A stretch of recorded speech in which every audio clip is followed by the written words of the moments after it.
क्या आप जानते हैं कि हमारे घर में आने वाले कुछ जीव जंतु केवल सामान्य प्राणी नहीं होते, बल्कि वे हमारे भाग्य को बदलने का संकेत देते हैं?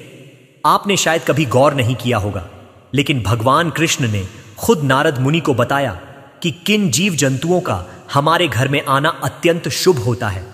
इनमें से कुछ देवी देवताओं के वाहन हैं, तो कुछ लक्ष्मी जी के आशीर्वाद का प्रतीक होते हैं, जिन्हें बहुत से लोग समझ नहीं पाते और उन छोटे जीव को मार देते हैं, जिस कारण जो चीज आपके अच्छे के लिए थी अब वही बुरा परिणाम देने लग जाती है।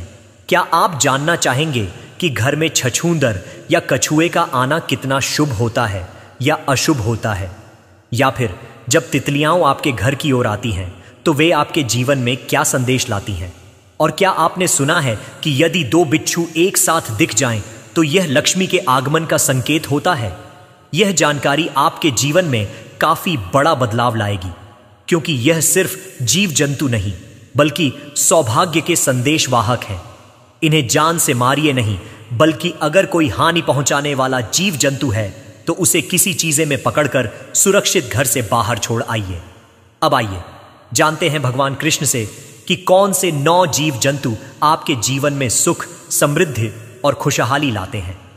नारद ने कहा, हे प्रभु कृष्ण, मुझे बताइए कि किन जीव जंतुओं का घर में आना शुभ माना जाता है।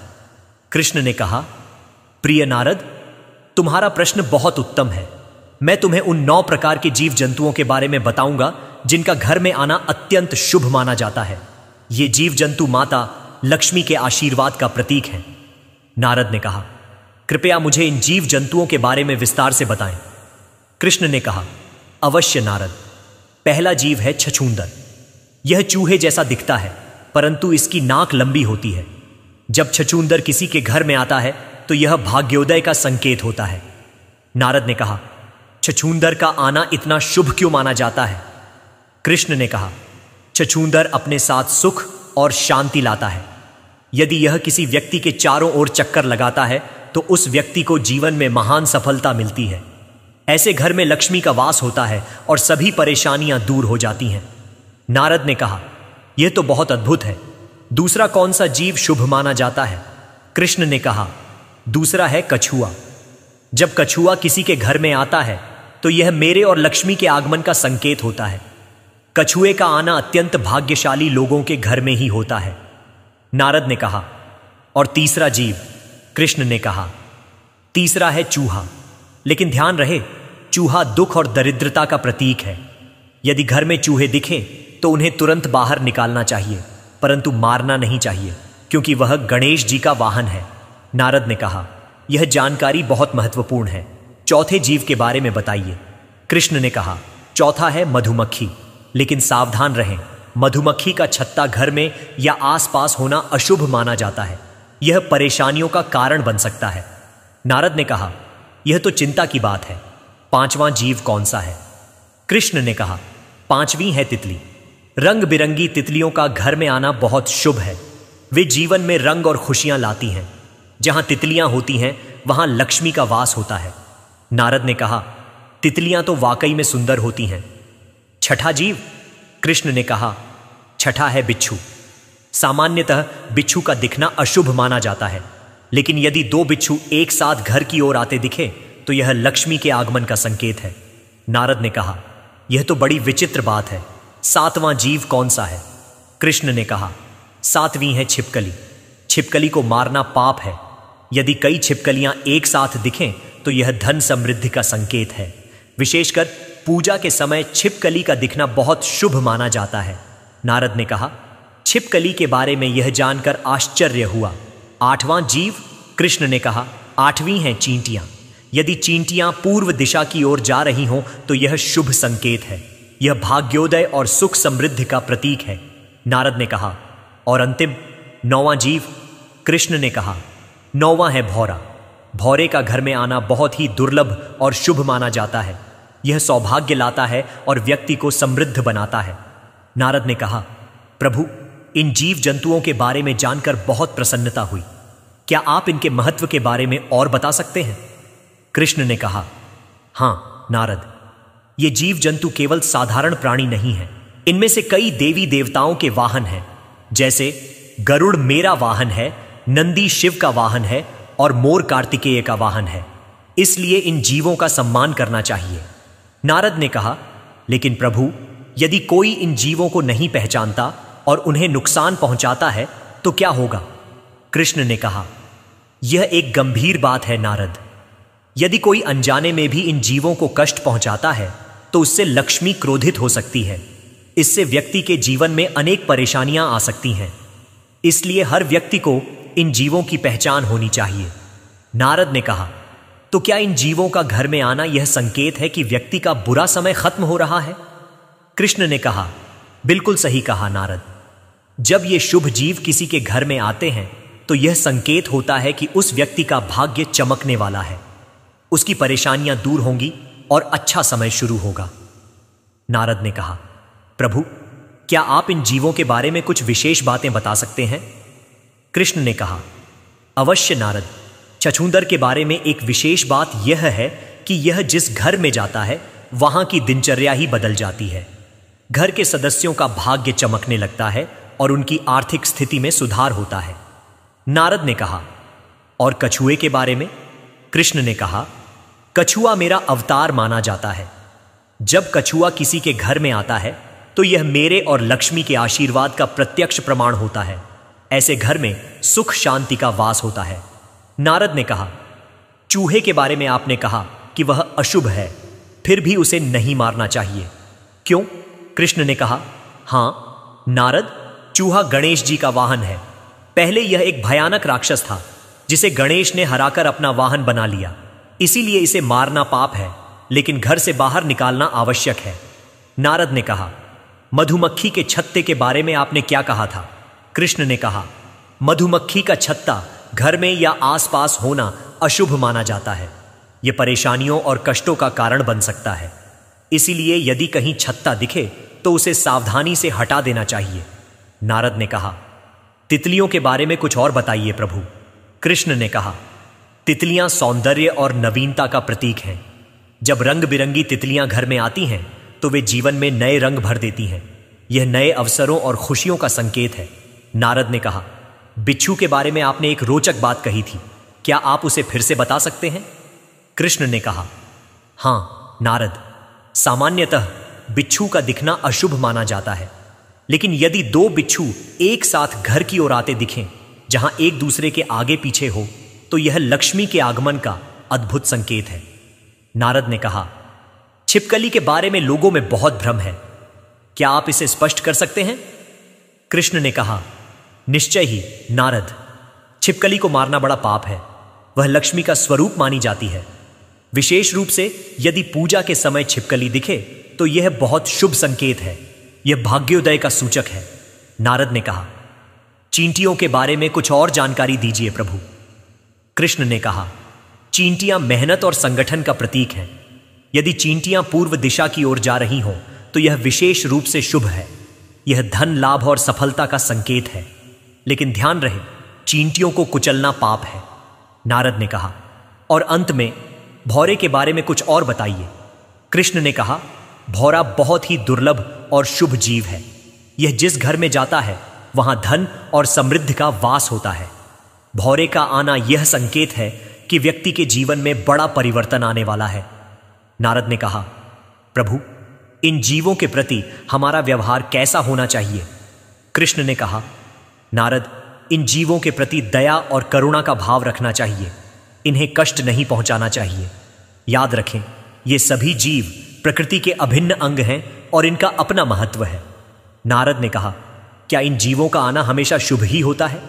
कृष्ण ने कहा, नारद, जैसा मैंने कहा, हर नियम के अपवाद होते हैं। कुछ जीव जैसे चूहा या मधुमक्खी का छत्ता अशुभ माने जाते हैं, लेकिन अधिकांश जीवों का आना शुभ संकेत है। महत्वपूर्ण यह है कि हम इन संकेतों को समझें और उनका सम्मान करें। नारद ने कहा, प्रभु, क्या इन जीवों के आने से घर में वास्तु दोष दूर हो सकते हैं? कृष्ण ने कहा, बहुत अच्छा प्रश्न है नारद। हां, कुछ मामलों में ये जीव वास्तु दोषों को दूर करने में सहायक हो सकते हैं। उदाहरण के लिए, छिपकली का घर में होना कई वास्तु दोषों को कम कर सकता है। लेकिन याद रखें, वास्तुशास्त्र एक व्यापक विषय है और केवल इन जीवों पर निर्भर नहीं रहना चाहिए। नारद ने कहा, क्या इन जीवों के लिए कोई विशेष पूजा या अनुष्ठान करना चाहिए? कृष्ण ने कहा, नारद, इन जीवों की पूजा करने की आवश्यकता नहीं है, बस इनका सम्मान करें और इन्हें कष्ट न पहुंचाएं। हां, अगर आप चाहें तो इनके लिए थोड़ा भोजन रख सकते हैं, जैसे चींटियों के लिए कुछ मीठा या अनाज के दाने रख सकते हैं। नारद ने कहा, प्रभु, क्या इन जीवों का आना किसी विशेष ऋतु या समय से जुड़ा होता है? कृष्ण ने कहा, हां नारद, कुछ जीवों का आना मौसम से जुड़ा हो सकता है। जैसे तितलियां अक्सर वसंत ऋतु में अधिक दिखाई देती हैं, लेकिन ध्यान रहे, इनका आना किसी भी समय शुभ संकेत हो सकता है, चाहे वह कोई भी मौसम हो। नारद ने कहा, क्या इन जीवों का रंग या आकार भी कोई विशेष संदेश देता है? कृष्ण ने कहा, बिल्कुल नारद, जैसे सफेद छिपकली का दिखना विशेष रूप से शुभ माना जाता है, इसी तरह बड़े आकार की तितली का आना अधिक शुभ माना जा सकता है। लेकिन याद रखें, हर जीव अपने आप में विशेष है। नारद ने कहा, प्रभु, क्या इन जीवों के आने से घर के वातावरण में कोई बदलाव आता है?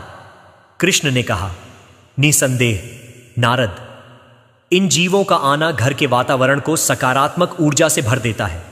यह घर में रहने वालों के मन में आशा और उत्साह का संचार करता है। यह एक तरह से प्रकृति का आशीर्वाद है। नारद ने कहा, क्या इन जीवों के आने से लोगों के व्यवहार में भी बदलाव आता है? कृष्ण ने कहा, हां नारद, जब लोग इन शुभ संकेतों को समझते हैं तो उनका दृष्टिकोण अधिक सकारात्मक हो जाता है। वे अधिक आशावादी और उत्साहित हो जाते हैं। यह उनके कार्यों और निर्णयों को भी प्रभावित कर सकता है। नारद ने कहा, प्रभु, क्या इन जीवों का आना किसी विशेष व्यक्ति से जुड़ा हो सकता है? कृष्ण ने कहा, नारद, कभी कभी ऐसा हो सकता है। उदाहरण के लिए, अगर कोई व्यक्ति बहुत पवित्र या धार्मिक है तो उसके घर में इन शुभ जीवों का आना अधिक हो सकता है। लेकिन याद रखें, प्रकृति सबके लिए समान है और ये जीव किसी भी घर में आ सकते हैं। नारद ने कहा, क्या इन जीवों के आने से संबंधित कोई पौराणिक कथाएं हैं? कृष्ण ने कहा, हां नारद, अनेक पौराणिक कथाओं में इन जीवों का उल्लेख मिलता है। जैसे कछुए को मेरे अवतार के रूप में जाना जाता है। एक कथा के अनुसार, जब मैंने समुद्र मंथन में मंदराचल पर्वत को धारण किया था, तब मैंने कछुए का रूप धारण किया था। नारद ने कहा, प्रभु, क्या इन जीवों का आना किसी विशेष देवी देवता से जुड़ा होता है? कृष्ण ने कहा, हां नारद, जैसा मैंने पहले बताया, कई जीव विभिन्न देवी देवताओं से जुड़े हुए हैं। जैसे चूहा गणेश जी का वाहन है, मोर कार्तिकेय का वाहन है। इसलिए इन जीवों का आना संबंधित देवी देवताओं के आशीर्वाद का संकेत भी हो सकता है। नारद ने कहा, क्या इन जीवों के आने से संबंधित कोई व्रत या उपवास होते हैं? कृष्ण ने कहा, नारद, विशेष रूप से इन जीवों के लिए कोई व्रत या उपवास नहीं होते, लेकिन कुछ लोग इन जीवों के आने पर कृतज्ञता व्यक्त करने के लिए दान पुण्य कर सकते हैं या फिर थोड़ा उपवास रख सकते हैं। नारद ने कहा, प्रभु, क्या इन जीवों का आना किसी विशेष नक्षत्र या ग्रह स्थिति से जुड़ा हो सकता है? कृष्ण ने कहा, नारद, ज्योतिष शास्त्र में कुछ संबंध हो सकते हैं। कुछ मान्यताओं के अनुसार शुभ ग्रहों की अनुकूल स्थिति में इन जीवों का आना अधिक हो सकता है। लेकिन याद रखें, प्रकृति अपने नियमों से चलती है और ये जीव किसी भी समय आ सकते हैं। नारद ने कहा, क्या इन जीवों के आने से संबंधित कोई मंत्र या स्तोत्र है? कृष्ण ने कहा, हां नारद, कुछ विशेष मंत्र हैं जो इन जीवों से संबंधित हैं। जैसे कछुए के लिए एयूएम कूर्माय नमः मंत्र का जाप किया जा सकता है। लेकिन सबसे महत्वपूर्ण है इन जीवों के प्रति करुणा और सम्मान का भाव रखना। नारद ने कहा, प्रभु, क्या इन जीवों का आना किसी विशेष दिशा से अधिक शुभ माना जाता है? कृष्ण ने कहा, हां नारद, कुछ मान्यताओं के अनुसार पूर्व या उत्तर दिशा से आने वाले जीव अधिक शुभ माने जाते हैं। लेकिन याद रखें, हर दिशा अपने आप में महत्वपूर्ण है और किसी भी दिशा से आने वाला शुभ जीव आशीर्वाद ही लाता है। नारद ने कहा, प्रभु, अंत में क्या आप इन जीवों के बारे में कोई विशेष संदेश देना चाहेंगे? कृष्ण ने कहा, हां नारद, मेरा संदेश यह है कि हम सभी प्राणियों के प्रति दया और करुणा का भाव रखें। ये जीव जंतु केवल शुभ संकेत ही नहीं, बल्कि प्रकृति के महत्वपूर्ण अंग हैं। इनका सम्मान करें, इन्हें संरक्षण दें। याद रखें, प्रकृति के साथ सामंजस्य में रहना ही सच्चा धर्म है। और जब ये शुभ जीव आपके घर में आए तो उनका स्वागत करें और उनके आने के संकेत को समझें। ये आपके जीवन में सकारात्मक परिवर्तन ला सकते हैं। नारद ने कहा, धन्यवाद प्रभु, आपने इन जीवों के बारे में इतनी गहन जानकारी दी। यह ज्ञान निश्चित रूप से सभी के लिए लाभदायक होगा। कृष्ण ने कहा, मुझे प्रसन्नता है नारद कि तुमने इतनी रुचि से इस विषय को समझा। याद रखो, ज्ञान का सच्चा महत्व तब है जब उसे व्यवहार में लाया जाए। इस ज्ञान को सभी के साथ बांटो और लोगों को प्रकृति के प्रति सम्मान और प्रेम का संदेश दो। नारद ने कहा, निश्चय ही प्रभु, मैं इस ज्ञान को सभी तक पहुंचाऊंगा। आपका बहुत बहुत धन्यवाद। कृष्ण ने कहा, तथास्तु नारद, जाओ और इस ज्ञान का प्रसार करो। सबका कल्याण हो। तो मित्रों, आज का यह वीडियो आपको कैसा लगा कमेंट में जरूर बताना, और साथ में कोई प्रश्न हो तो कमेंट बॉक्स में जरूर लिखना, और जय मां लक्ष्मी जय श्री हरि भी कमेंट बॉक्स में जरूर लिखना। ऐसे ही और वीडियो देखने के लिए चैनल को सब्सक्राइब और बेल आइकन को ऑल पे दबा देना। मिलते हैं अगले वीडियो में। राधे राधे।